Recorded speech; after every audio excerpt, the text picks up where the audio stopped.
Hello, I'm Robert McKenzie, and welcome again to the University of Chicago.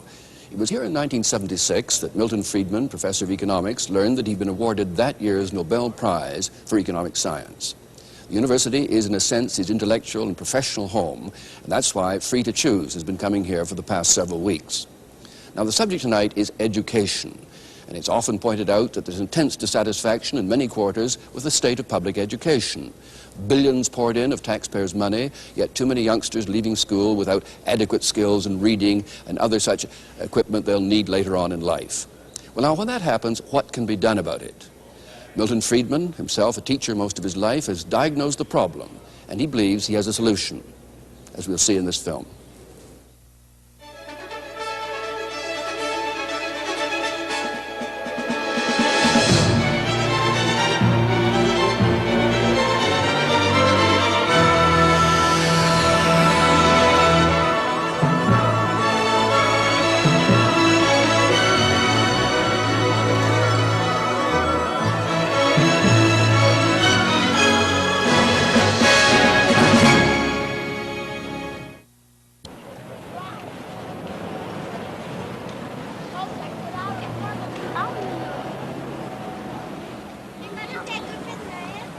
These youngsters are beginning another day at one of America's public schools, Hyde Park High School in Boston.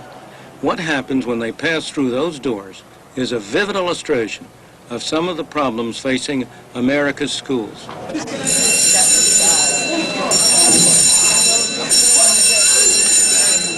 They have to pass through metal detectors. They're faced by security guards looking for hidden weapons. They're watched over by armed police.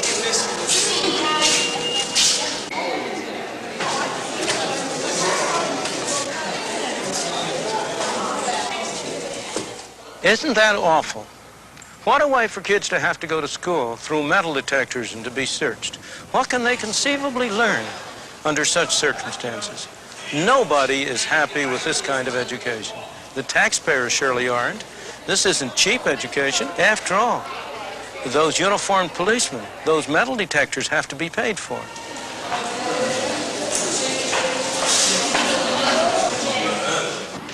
And what about the broken windows and the torn school books and the smashed school equipment?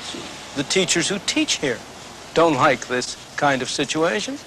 The students don't like to come here to go to school. And most of all, the parents. They are the ones who get the worst deal.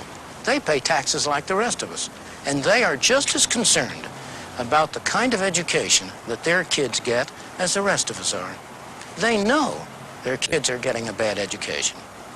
But they feel trapped. Many of them can see no alternative but to continue sending their kids to schools like this.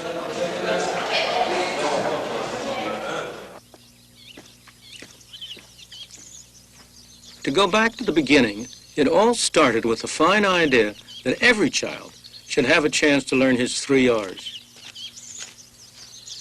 Sometimes in June, when it gets hot, the kids come out in the yard to do their lessons, all 15 of them, ages 5 to 13, along with their teacher. This is the last one-room schoolhouse still operating in the state of Vermont. That is the way it used to be. Parental control, parents choosing the teacher, parents monitoring the schooling, parents even getting together and chipping in to paint the schoolhouse as they did here just a few weeks ago. Parental concern is still here, as much in the slums of the big cities as in bucolic Vermont. But control by parents over the schooling of their children is today the exception, not the rule. Increasingly, schools have come under the control of centralized administrations, professional educators deciding what shall be taught, who shall do the teaching, and even what children shall go to what school. The people who lose most from this system are the poor and the disadvantaged in the large cities. They are simply stuck. They have no alternative.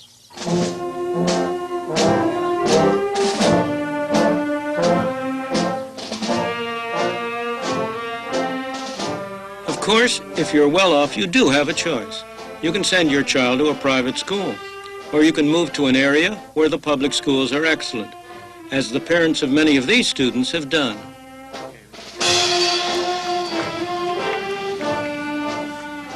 These students are graduating from Weston High School in one of Boston's wealthier suburbs.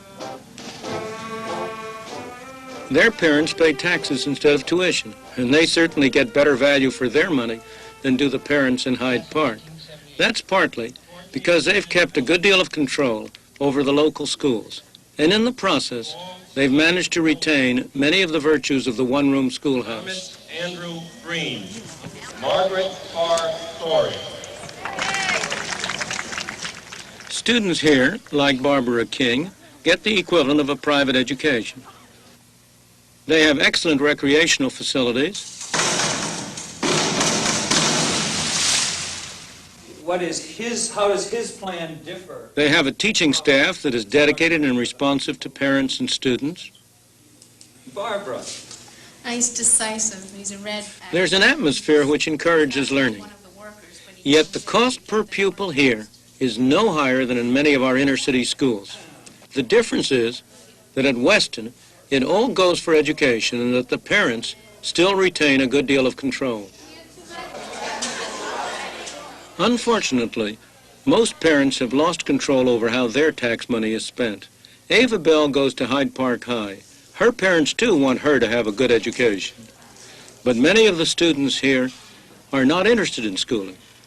And the teachers, however dedicated, soon lose heart in an atmosphere like this. Ava Bell's parents are certainly not getting value for their tax money. I think it's a shame, really, that parents are being ripped off like we are. When I say, I'm talking about parents like me that work every day, scuffle to try to make ends meet. We send our kids to school hoping that they'll receive something that will benefit them in the future for when they go out here and compete in the job market. Unfortunately, none of that is taking place out at Hyde Park. Children like Ava are being shortchanged by a system that was designed to help them. But there are ways to give all parents more say over their children's schooling.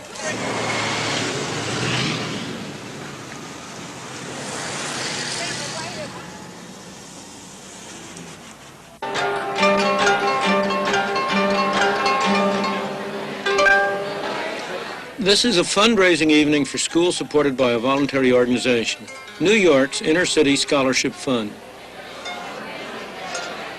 The prints that have brought people here have been loaned by a wealthy Japanese industrialist. Events like this have helped raise $2 million to finance Catholic parochial schools in New York. The people here are part of a long American tradition. The results of their private voluntary activities have been remarkable.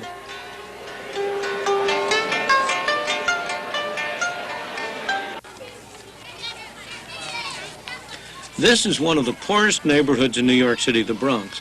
Yet this parochial school, supported by the fund, is a joy to visit. Boys and girls, we're going to start the workshop now. You start out with task 1, put the words in alphabetical order. The answers are on my... The youngsters here, from poor families, are at St. John Chrysostom's because their parents have picked this school. And their parents are paying some of the costs from their own pockets. The children are well behaved, eager to learn. The teachers are dedicated. Behavior, consistent, contrary, destruction. How old are you, honey? 6. 6. What are you working on? The cost per pupil here is far less than in the public schools, yet on the average the children are 2 grades ahead. That's because teachers and parents are free to choose how the children shall be taught. Private money has replaced tax money, and so control has been taken away from the bureaucrats and put back where it belongs. This doesn't work just for younger children. In the 60s, Harlem was devastated by riots. It was a hotbed of trouble. Many teenagers dropped out of school.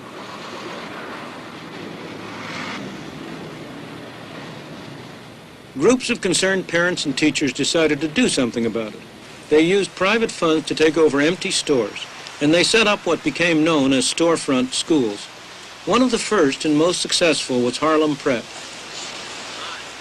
It was designed to cater to students for whom conventional education had failed.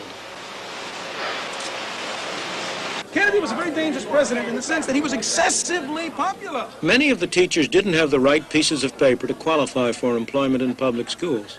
That didn't stop them from doing a good job here. A lot of the students had been misfits and dropouts. Here they found the sort of teaching they wanted. After all, they had made a deliberate choice to come to Harlem Prep.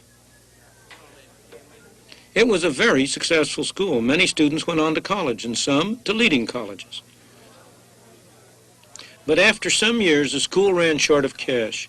The Board of Education offered Ed Carpenter, the head of the school and one of its founders, tax money, provided he would conform to their regulations. I love him, and we got along, and I know he's busy, but sometimes... After a long battle to preserve independence, he finally gave in. The school was taken over by bureaucrats. And I know he does, but I was a little bit hurt. And basically we have 3. I felt that a school like Harlem Prep would certainly die and not prosper under the rigid bureaucracy of a Board of Education. We had to see what was going to happen. I didn't believe it was going to be good. I am right. What has happened since we've come to the Board of Education is not all good. It's not all bad, but it's more bad than good. Now, again, we divide things into categories, but the categories really what? The school may not look different yet, but 30 of the former teachers have gone. Ed Carpenter has resigned. The school is being moved to a traditional school building. No one, except maybe the bureaucrats, is very optimistic about its future. Unfortunately, the strangling of successful experiments by bureaucrats is not unusual. The same thing happened in California, at a place called Alum Rock. For 3 years, parents at this school could choose to send their children to any of several specially created mini-schools, each with a different curriculum.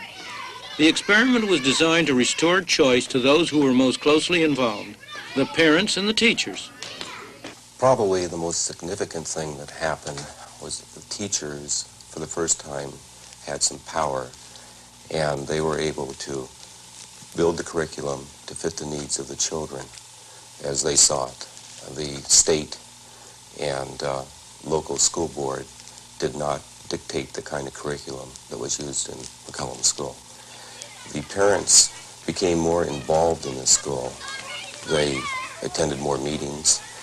Also, they had a power to pull their child out of that particular mini-school if they chose another mini-school. At least in my opinion, was... Giving parents greater choice had a dramatic effect on educational quality. In terms of test scores, this school went from 13th to 2nd place among the schools in its districts. But the experiment is now over. When school resumed after the summer vacation, this was just another public school, back in the hands of the bureaucrats. Giving parents a choice is a good idea, yet it always meets with opposition from the educational establishment. This is Ashford, a town in the south of England. For 4 years, there have been efforts here to introduce an experiment in greater parental choice. Parents would be given vouchers covering the cost of schooling. They could use the voucher to send their child to any school of their choice.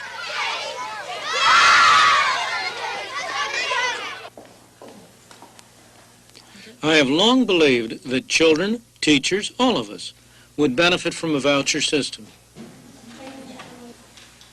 But the headmaster here, who happens also to be secretary of the local teachers union, has very different views about introducing vouchers.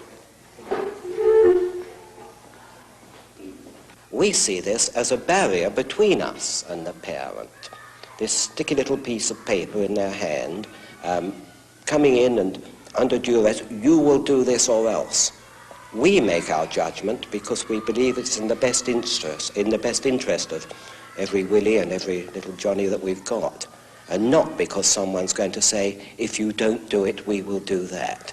It's this sort of philosophy of the marketplace that we object to. In other words, Mr. G objects to giving the customer, in this case the parent, anything to say about the kind of schooling his child gets. Instead, the bureaucrats should decide. We are answerable to parents through our governing bodies, through the Inspectorate to the Kent County Council, and through Her Majesty's Inspectorate to the Secretary of State. These are people, professionals, who are able to make professional judgments. But things look very different from the point of view of parents. Jason Walton's parents had to fight the bureaucracy, the professionals, for a year before they could get him into the school that they thought was best suited to his needs. As the present system stands, I think parents have got no freedom of choice whatsoever. They are told what is good for them by the teachers. They are told that the teachers are doing a great job, and they've just got no say at all. If the voucher system were introduced, I think it would bring teachers and parents together, I think closer. The parent that is worried about his child would remove their child from a school that wasn't giving a good service and take it to one that was. And if a school is going to crumble because it's got nothing but vandalism, it's generally slack on discipline, and the children aren't learning, well, that's a good thing from my point of view. Even good schools like this would benefit from a voucher system, from having to shape up or see parents take children elsewhere. But that's not how it looks to the headmaster. I'm not sure that parents know what is best educationally for their children. They know what's best for them to eat. They know the best environment they can provide at home.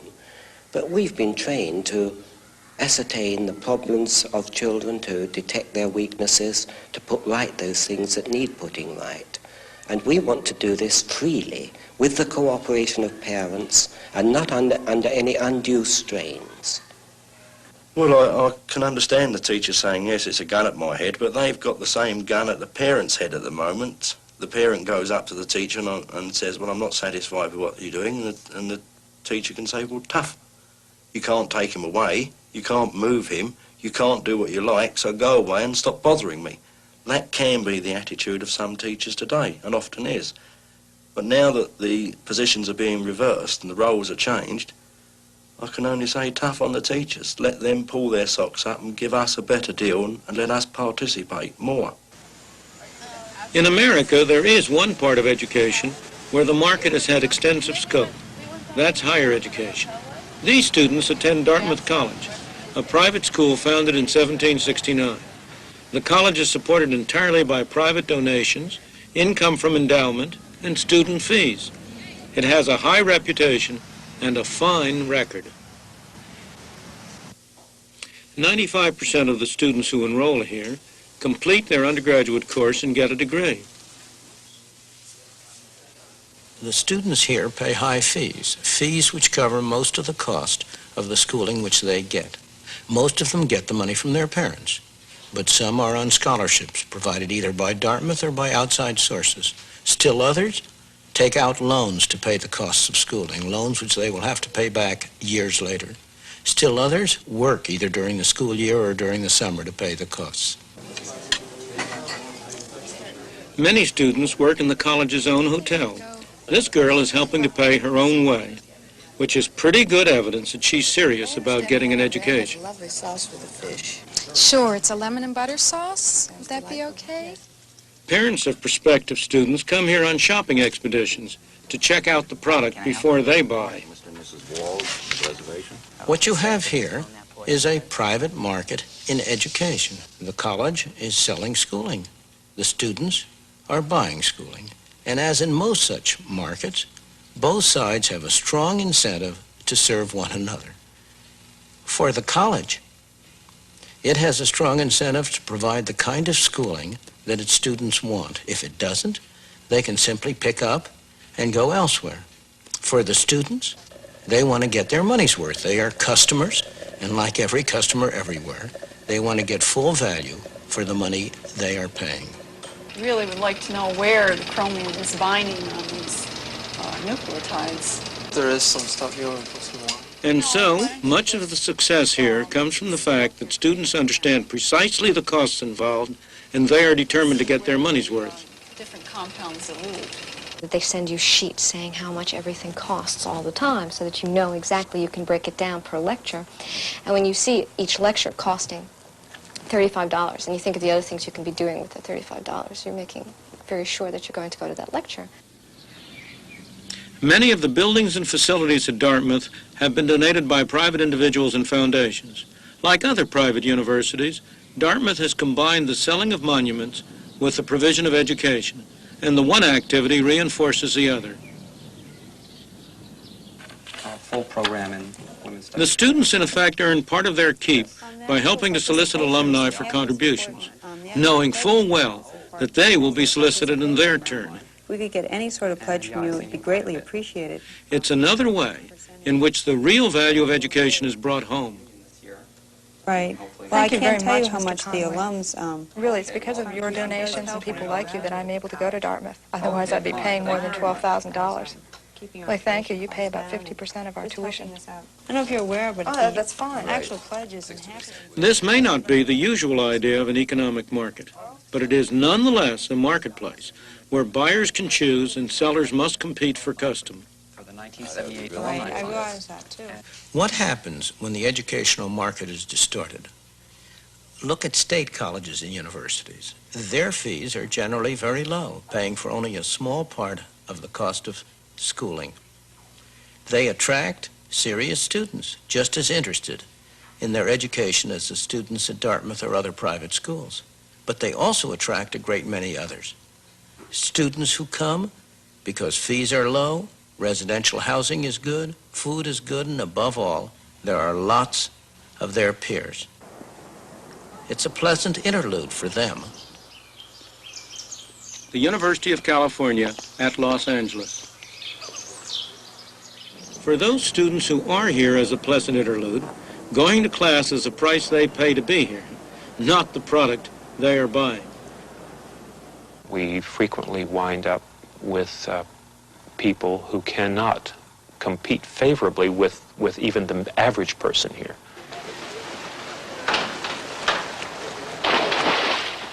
There is a magnet here for everything. We have the best weather, practically speaking, in the country. Hollywood is here, Beverly Hills is here, the social scene, the television industry in this country is centered here. The justification for using tax money to support institutions like this is supposed to be so that every youngster, regardless of the income or wealth of his parents, can go to college. A few youngsters from poor families are here, but not very many.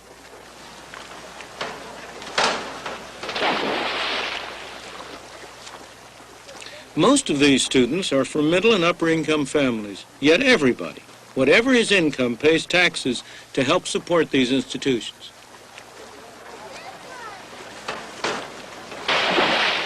That is a disgraceful situation. It's hardly what public education was all about. These students are being subsidized by people who will never go to college. That means that on the average, people who will end up with higher incomes are being subsidized by people who will end up with lower incomes. And in addition, the quality of undergraduate education is poor. Undergraduate teaching is not what UCLA is famous for. Aside from its athletic teams, UCLA's reputation is for graduate work and research.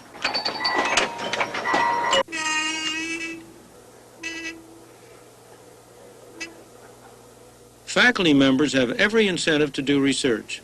That's the way to advance in their profession. They have much less to gain by good teaching.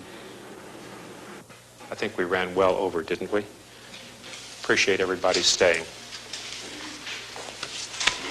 We will have our examination on Tuesday. Only about half of those who enroll at UCLA complete the undergraduate course.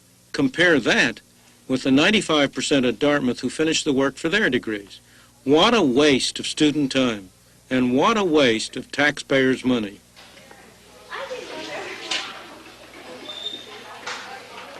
What should we do about this disgraceful situation? We must not deny any young man or woman who desires one an education.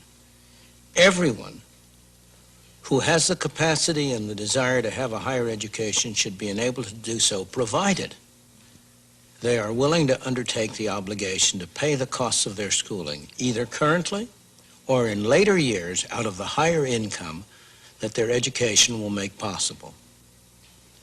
We now have a governmental program of loans which is supposedly directed to this objective, but it's a loan program in name only. The interest rate charged is well below the market rate. Many of these loans are never paid back. We must have a system under which those who are not able or do not go to college are not forced to pay for those who do.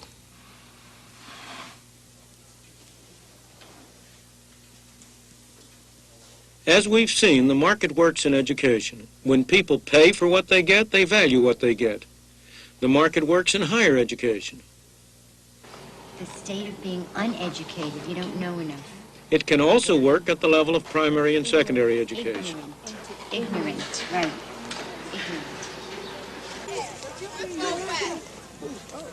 Until we change the way we run our public schools, far too many children will end up without being able to read, write, or do arithmetic. That's not what any of us wants. The system is not working, and it is not working because it lacks a vital ingredient.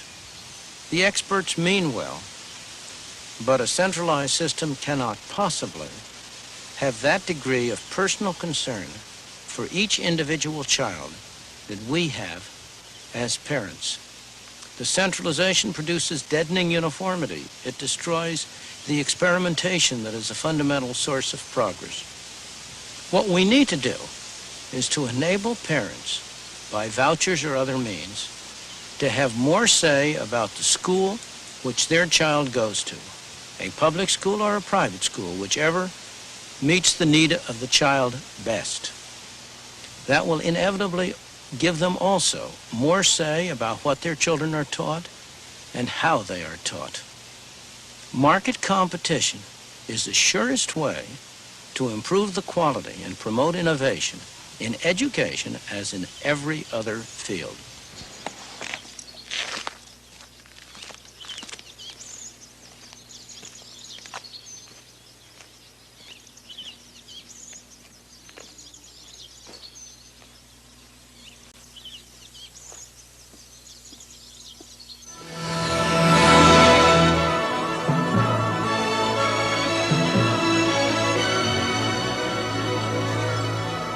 The distinguished guests tonight are all intimately concerned with the world of education.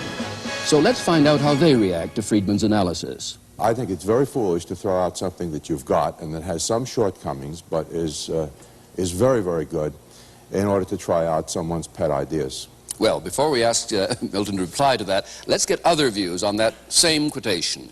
Market competition is the surest way to improve the quality and promote innovation in education.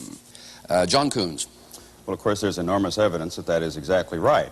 And we see it in the case in California that I observe every day of low-income children whose families are making great sacrifices to go to schools that operate at a third of the cost of public education and are turning out kids who are performing and are learning and achieving at very high levels. On the other hand, I wouldn't want to suggest that unlimited competition is the answer to every problem. And indeed, the whole definition of competition is very ambiguous. It seems to me that if one is truly interested in liberty, which I think is the ultimate value that Milton Friedman talks about, one has to be very careful how he structures the kinds of subsidies that are proposed for education so that you do not wind up with the poor in one kind of school and the rich all in the other, and very little liberty for low-income people left over, which is what I think he has in mind.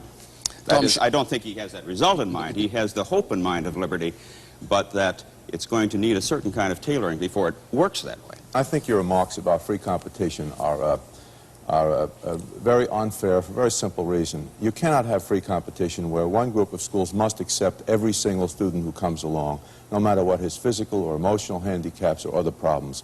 Whereas the very essence of a private school and your voucher school is that they're going to be able to keep out the students, and the finest schools that you saw in that film were schools that deliberately kept out the most difficult students. Of course you can have a wonderful school if you pick students who are whose parents whose parents are so highly motivated that they're willing to spend more money and willing to go out of their way to do something like that. Now, the public schools have to take the handicap, must provide bilingual education, must engage in busing or other programs in terms of integration, must do all of these things, whereas the private school can come along and say, well, if your child has no problems, you know what we can do? We can offer you a school where you don't have to sit next to a child with these other problems. We're going to put you next to other children who are advantaged. I think in the real world there is no competition between private schools and public schools, because private schools, especially parochial schools, do not have to comply with federal and state mandates and constitutional limitations and things of that sort. Dr. Andrig. I think the part of the film that speaks to the greater parental involvement I agree with very enthusiastically. However, I think the solution is the wrong solution for the problem that you identify. I think the role of public education in democracy is not akin to that of the marketplace. The purpose for the common school is not the same as the purpose for the marketplace. We are trying in our public schools to create a democracy, to create an educated electorate. If you're going to do that, you have to have the common school. How far do you accept his analysis of the present condition of the public education system? A pretty drastic analysis. Well, I think he's established three straw men that I think have to be challenged, with all respect, Professor Friedman. The first is that there is a profession of educators out there which is run amok. We have the most decentralized system in the world in American education. 16,000 school districts that are governed not by the profession, but by elected citizen representatives, most of whom are parents. Secondly, you long, as I would, for the good old days of the one-room school in Vermont. That school served a small proportion of the youngsters for a short period of time, and those days will never come back. Third, you use as an example of American education a troubled high school in an urban center. In your bailiwick. In my bailiwick, which is not typical of where the American student goes to school, first of all, and secondly, is not typical of the city of Boston. And I do think it's important to point out that that particular school, at the time that you took the filming there, or your production crew did, was in the middle of a desegregation process that was not anywhere remarked about in the film. So it was not a typical example either of education in America or of education in Boston.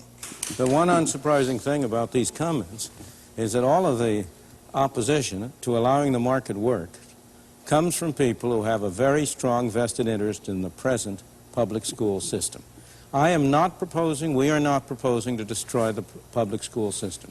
We are only asking that the public school system should be free to compete, should be open to competition. If it is really as good as you people make it out to be, it has nothing to worry about. Now, in terms of your comment, of course there's a great deal of decentralization. We showed a very good school in this film as well as a very bad school. There are many good schools. And the more decentralized the control, in my opinion, the more satisfactory is the schooling. The real problem is concentrated in those areas where decentralization is broken down, where you have moved to much greater centralization, much greater control. And the main trouble areas are in the large cities. That's why we picked that school to show. In response to the question of the excellence of the schooling that's coming, I think there is nobody who can question the declining SAT scores, the declining scores on exams, the declining performance in the schools, the fact that there is widespread dissatisfaction, that many schools, not all schools, some schools in urban areas are more accurately described as centers to keep people off the street than as educational institutions. When you have a free market, there are dangers that go along with that market. Now, we know that there are people in our society who buy consumers' reports, and there are people who do a great deal of research before they buy something, and there are other people who are taken in by the crass commercials and an instant appeal to give them some sort of a gimmick with a thing. And I think that the evidence is pretty clear that if you take middle-class and wealthier families, they're going to do a good deal of research. They may very well be able to invest some additional money of their own to take some inconvenience. And if you have an open system of this sort, it may very well be that the poorest parents are going to have to take what is most convenient for them, what is going to fit in with their own work schedules, what is not going to require additional sums of money. And there is no doubt in my mind that you set up a system of free choice of this sort, you're going to end up with the poor in one set of schools of their own on the basis of a good deal of gimmicks that will be offered. They're indiscriminately ignorant. Excuse me, Mr. Shanker. I want to ask you one question.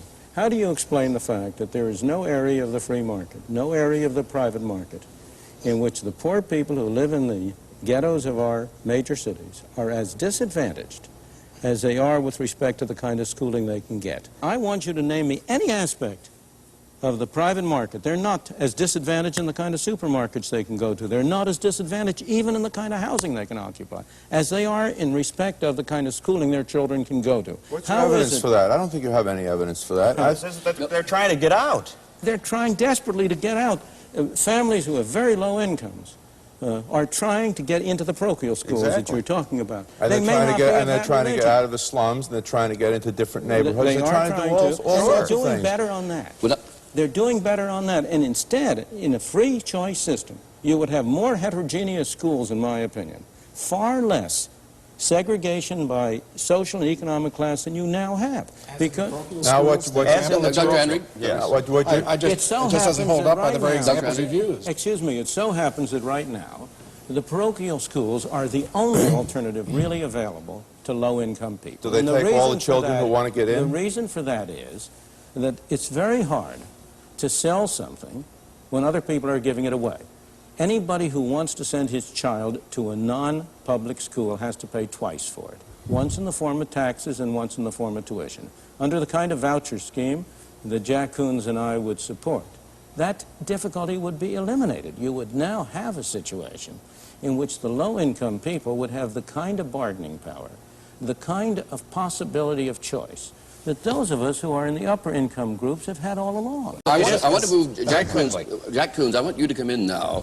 I know you're in principle advocating the voucher system. Could you give us the case as you see it? I know you've got your differences with Milton on it, but let's have the case. Now, what we are doing in California is establishing a form of change, possible change, proposing a change, in which lower income people will get information along with the opportunity to go to any school of their choice and transportation to get there. Of course they need information. Anybody needs information in a market, and they need information from independent sources, not from the schools themselves, and that's the way the initiative is designed, to come from independent sources.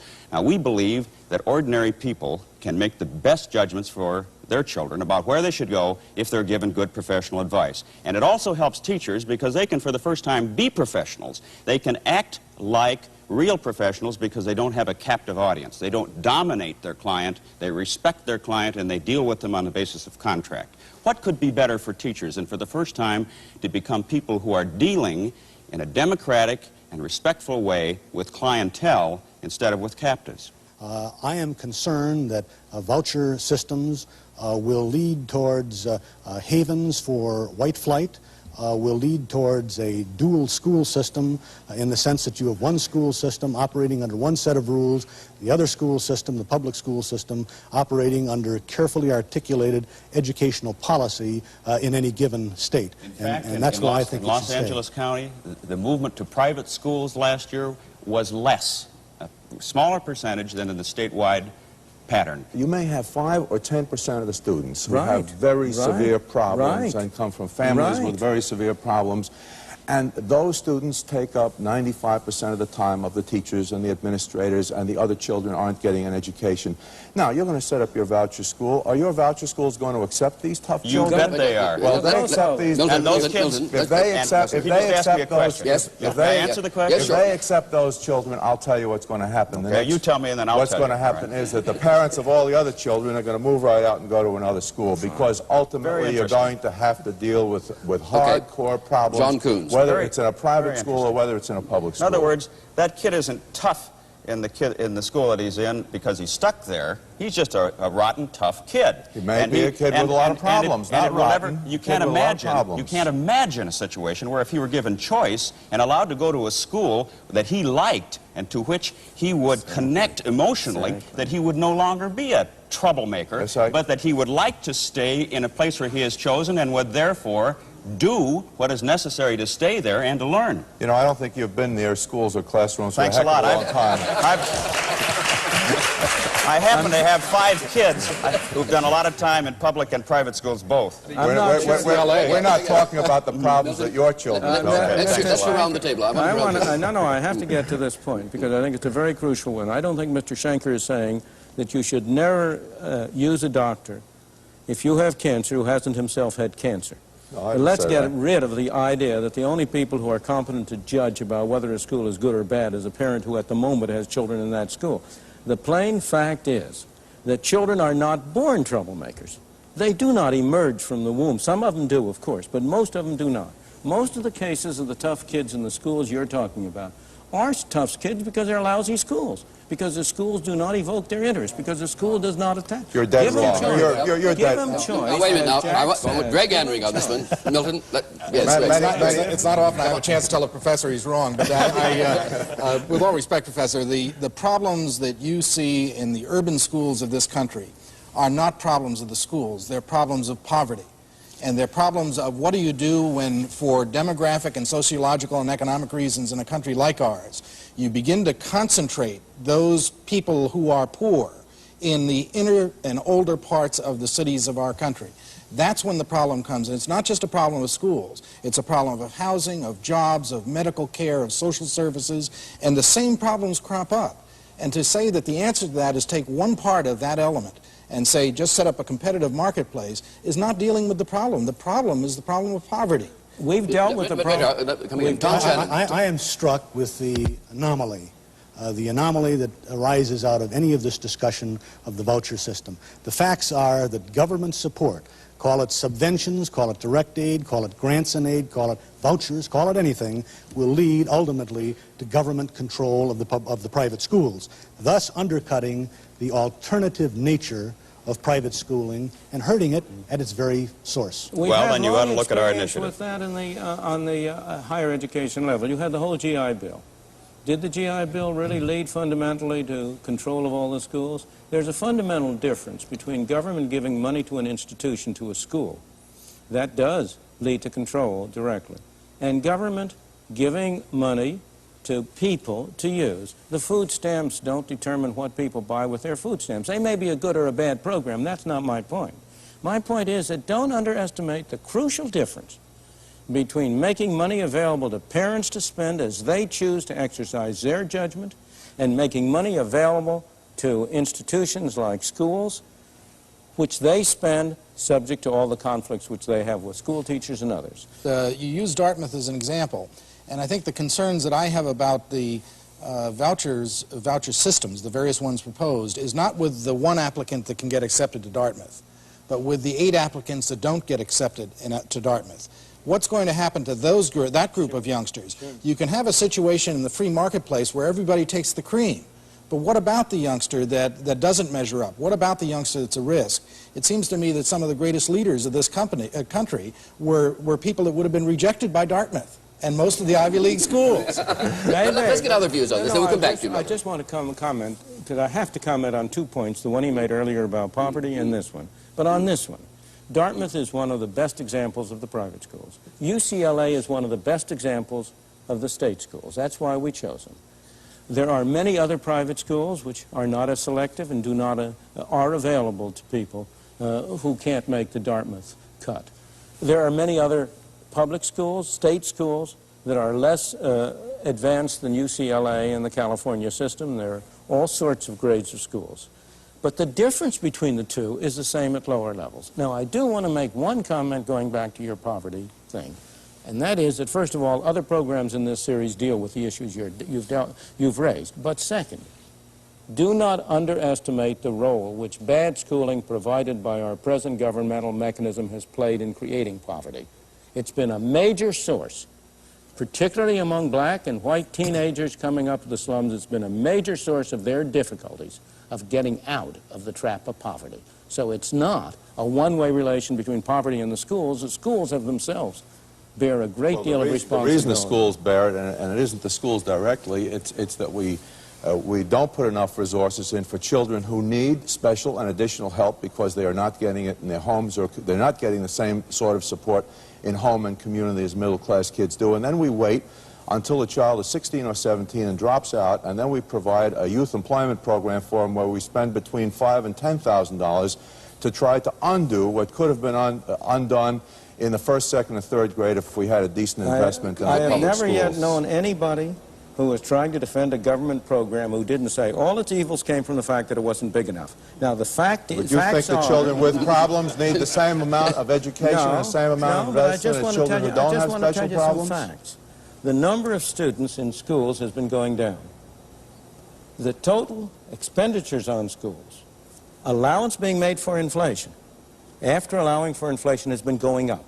The number of pupils has been going down. The number of teachers have been going up, and by all accounts, the quality has been going down. Actually, just a minute now. You know that the economics of taking a few students out of a class doesn't reduce costs. We got on to higher education, and I don't want to leave it without getting the rest of Milton's thoughts on it. In particular, you seem to be coming to say at the end of the film that the right answer is a system of realistic loans where people therefore know what it's costing, rather than trying to hold down college fees and that kind of thing. Absolutely. Yeah, and I think that the higher education is the most disgraceful example on the record. I know of no governmental program that seems to me is so unfair and disgraceful in imposing costs on low-income people to benefit high-income people. We in the upper and middle-income classes have conned the poor in this country to supporting our children in going through college and university, and we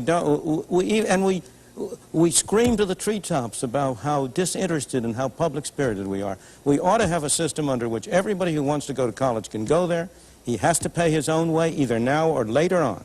And the schemes I have in mind, if we developed it more fully, and as I have in other contexts and other areas, are along the line of the Educational Opportunity Bank that Professor Zacharias of MIT and a commission appointed by President Johnson came up with as a way of enabling students to finance their own higher education without facing the problem you raised of ending up with a large dollar debt. I do think that, Dr. Henry, with some trepidation with the professor, I raised the question of taxation. That is that I agree that we need better loan systems than we have. But as I understand the American tax system in general, as a generality, it is a graduated system. Absolutely. It is an equalizing system. And to reach the conclusion that it is not. It's on paper, but you got to look at the facts. Well, what I'm trying, it is a system which the wealthier get, or the middle class gets taxed more than somebody who's making a lesser salary. To say then that the poor are funding that's true public higher education, where middle class youngsters, and by the way, a lot of poor youngsters go as well, it doesn't fit with my understanding, at least, of the tax system. Now, I'm not an economist, I admit it. Well, it turns out that there have been some very careful studies made of exactly what you're describing. There's one particularly careful one for California. There's one for Florida. These show, it's not a minor item, that if you take the total receipts from expenditures on higher educations going to the lower classes and the total taxes they pay that are used for higher education, the lower classes are paying more than they're getting, and the higher classes are getting more than they are paying for. Now, I'm myself a beneficiary of this subsidy. I'm one of the worst cases on record. I went to a state school, Rutgers University. I went on a state scholarship. The poor suckers in the state of New Jersey pay for my going to college. I personally think that was a good thing. There are many people who have different opinions about that. But I personally think it was a good thing. But I don't see any reason whatsoever why I shouldn't have been required to pay back that money. Individuals pursuing their separate individual interests also provide public benefits. Of course, I think that the public benefited from my getting an education, but the primary beneficiary was me. I was the one who got the benefit from it. I was the one who had the higher income. No, you benefited. I know I benefited. I don't know about the public. I'd like others of you to react, though, to the idea of moving from state education at the higher level, which is based upon low fees in state universities, in favor of a loan system. This is hotly debated in many other countries, too. What's your own feeling about that? Being a tenured professor at a state university, I suppose you really put me on the spot. I hope none of my friends are listening, but I tend to agree in general with Milton Friedman that we ought to find a way to open up to all classes, all income classes, the kinds of opportunities that the middle class have at my university. And I cannot give you, we don't have time to go through all of the kinds of ways in which we would do it, but I would, just personally, it seems to me we ought to let people come free at the beginning and pay it back out of their income over their lifespan. So if they make a lot of money, they pay back a lot of money. Perhaps we can run the whole university in the future on their success to which we contributed with our teaching. And if they don't make any money, they don't pay anything back, and that's okay too. And you ought to anything share in the losses if they Exactly. don't. I can't think of anything that would frighten poor people more than the thought at the end of the 4 years or 6 or 7 or 8 years of higher education, they have this albatross around their neck. Only if they're rich. There's no albatross. Only if they become in the rich. future. There's no albatross. Would you say the same thing about people who start businesses? You've got millions of people in this country who start private businesses every year. Many of them lose money. Many of them make money. Would you say that nobody is going to start a business because he might end up with an albatross? You ought to let people decide that for themselves. What I really want to know is a very different thing. How do you justify taxing the people in Watts to send the children from Beverly Hills to college? That's a demagogic statement, but it happens to be empirically a correct statement. How do you justify it? Well, I don't know how we justify taxing all the people of this country to send the GIs under the GI Bill, but I'm very grateful that we did it. I don't know what this country would have done in the post-war period without a huge number of educated people in a whole bunch of fields that opened up after that. And I doubt very much that the GIs would have come back at the age that they were and everything else and would have decided that now they're going to take out loans in order to go to college. Yes, they were poor, and they went because they had government support to go and because basically there were a lot of state-supported low-tuition schools.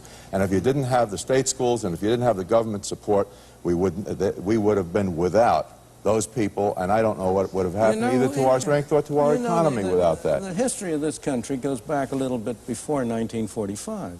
It goes back 200 years. State schools, universities, were a minor part of the total higher educational system for a long time. That educational system did generate a great many educated and schooled people, a great many people who made great contributions to this country. What percentage of people went to college before World War II in this country? The percentage that was going to college was going up and rising. You know, let me tell you another statistic. I hate to introduce statistics, but let me tell you one more thing.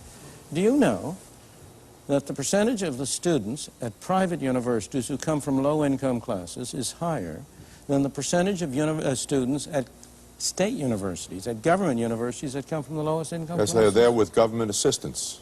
Most cases they're there with government assistance, which in many cases favors the privates as against the public schools. In most cases, they're there with private scholarships that have been contributed by people, which is all to the good. Dr. Enriquez. We come back to the point that I tried to make earlier with Dartmouth. The reason the public higher education system developed, the reason that you have the UCLAs and others is not simply that government went amok or bureaucrats went that way, but because 8 of those students were not getting into Dartmouth, and there was not a place for them. And it was public higher education that opened up its doors to those students. Those are the youngsters that now have an opportunity they wouldn't have had before. I think on the issue of loans, that it's as with all complex human tasks, it's not an either-or situation. You need a mix of strategies. I think you need a mix of strategies on the issue of alternatives for youngsters in schools. I think you can have, as indeed you do have, alternatives within public school systems. I think you can have alternatives within schools. I think you can have competition through open enrollment kinds of arrangements. I am fearful, however, always, for those 8 youngsters that can't get in to something which is basically selective and exclusive. If you can assure us that those 8 youngsters all will be provided with equal attention, equal opportunity, and equal rights, then I would begin to be more interested in the alternative. But I want to suggest to you that we're not proposing, neither Jack Koons nor I, to dismantle anything. We're only saying put up or shut up. Either show that you can produce the kind of education people are willing to go and get, or reduce your size, go out of business. We are only proposing that there be a wider range of alternatives. Now, it is not true. Now, let me put a different point to you. There are a small minority of people who are problems. Is it desirable to impose a straitjacket on 100% of the people or 90% of the people in order to provide special assistance or special help to 4 or 5 or 10% of the people? Not at all. I think that there's a big difference between 2 kinds of systems. One kind of system in which the great bulk of parents have effective freedom to choose the kind of schools their children go to, whether at the lower or the higher level. And there are programs and provision for a small minority. That's one kind of a system. That isn't what we have now. What people in the public school system, people like yourself, do, they do not want to give up the monopoly of the public school system any more than the post office wants to give up the monopoly of delivering mail. Well, I think you attribute the monopoly desire to the bureaucrat. And I don't think that's right. The concern of the public school is for being sure that every youngster in this country gets access to a public education. Excuse me, you have had an attempt to introduce voucher experiments around the country. Every one of those attempts, as at Alum Rock and elsewhere, has been prevented by the opposition of the educational bureaucracy. Oh, but no, you can't. That's a glittering generality. That was true in New Hampshire. It was true in Connecticut. It's not true in Alum Rock, because Alum Rock was not what you might call a voucher system. It was a kind of a system of free choice within public schools. All right. And whereas one school did better in its scores, others did worse, and when you measured the whole system when it was all over, the scores were exactly the same as they were before, except that some students had moved to other schools and the grades were better in one school as against another. We do very strongly oppose a voucher system which will end up with public schools being abandoned and thereby destroyed largely. They will become the schools for those who can't get in anywhere else or who are expelled elsewhere. So if you because have if you compel public schools to educate all children, including the most difficult, and if you have other schools It isn't compelling which have, public schools, it's compelling parents. No, it's public schools. The public school cannot say to a parent, your child is very difficult, your child throws things, your child screams and yells, your child takes all the attention of the teacher, therefore get out and go find a private school. On the other hand, you have hundreds of private schools in this country where when they get a very disturbed child, out that child goes, and where does that child go? The public schools must take them. But look at the and others. that's what we have. We have one system of schools which cream and which throw out the most difficult. You know, it would be like a hospital throwing out all the sick patients and keeping the healthy ones. Well, there we leave this week's discussion. I hope you'll join us for the next episode of Free to Choose.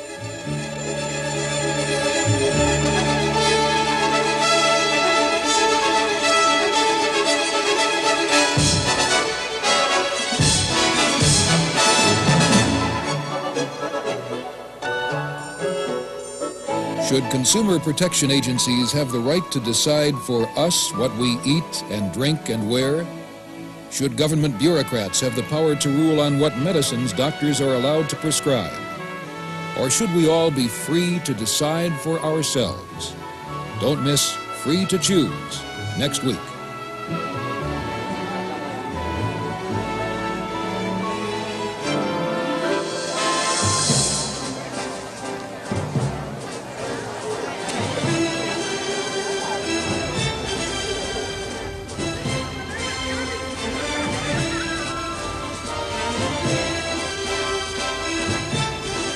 This is the code that the system uses.